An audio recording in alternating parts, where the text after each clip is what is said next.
Telecommunication ഉൾപ്പെടെ വിവിധ മേഖലകളിൽ ഇതിനകം തന്നെ നിർണായക സ്വാധീനം ചെലുത്തിയ ജിയോ ഇപ്പോൾ ഇലക്ട്രിക് വാഹന വ്യവസായത്തിലേക്ക് കടക്കുകയാണ്. ഇലക്ട്രിക് വാഹന മേഖലയിൽ താങ്ങാനാവുന്നതും പരിസ്ഥിതി സൗഹൃദവുമായ ഗതാഗത ഓപ്ഷനുകൾ ലഭ്യമാക്കുക എന്ന ലക്ഷ്യത്തോടെയാണ് കമ്പനി ഈ സംരംഭം ആരംഭിച്ചത്. അതിന്റെ പത്രക്കുറിപ്പ് പ്രകാരം ജിയോയുടെ വിപണിയിലേക്കുള്ള പ്രവേശനം ഇന്ധന വിലക്കയറ്റം, പരിസ്ഥിതി മലിനീകരണം, ഇലക്ട്രിക് വാഹനങ്ങളെ ഏറ്റവും അനുയോജ്യമായ ഗതാഗത മാർഗമായി സ്ഥാപിക്കുക, പ്രത്യേകിച്ച് ഗ്രാമപ്രദേശങ്ങളിലെ ആളുകൾക്ക് തുടങ്ങിയ പ്രധാന ആശങ്കകളെ അഭിസംബോധന ചെയ്യുന്നു. 48 വാട്ട് ലിഥിയം ബാറ്ററി ഘടിപ്പിച്ച സൈക്കിളിന് ഒറ്റ ചാർജിൽ 100 കിലോമീറ്റർ വരെ സഞ്ചരിക്കാൻ കഴിയും.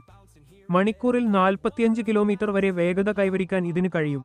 ഇത് യുവാക്കൾക്ക് അനുയോജ്യമായ തിരഞ്ഞെടുപ്പാണ്. ഫുൾ ചാർജിംഗിന് ഏകദേശം 3 മണിക്കൂർ എടുക്കുമെന്ന് കണക്കാക്കപ്പെടുന്നു. അടിസ്ഥാന സൈക്കിളിന്റെ വില ഏകദേശം 15,000 രൂപയായിരിക്കും. ഉപഭോക്താക്കൾക്ക് സെയിൽസ് ഔട്ട്ലെറ്റുകളിലോ ഓൺലൈനിലോ 900 രൂപ അഡ്വാൻസ് നൽകി സൈക്കിൾ റിസർവ് ചെയ്യാമെന്നാണ് റിപ്പോർട്ട്.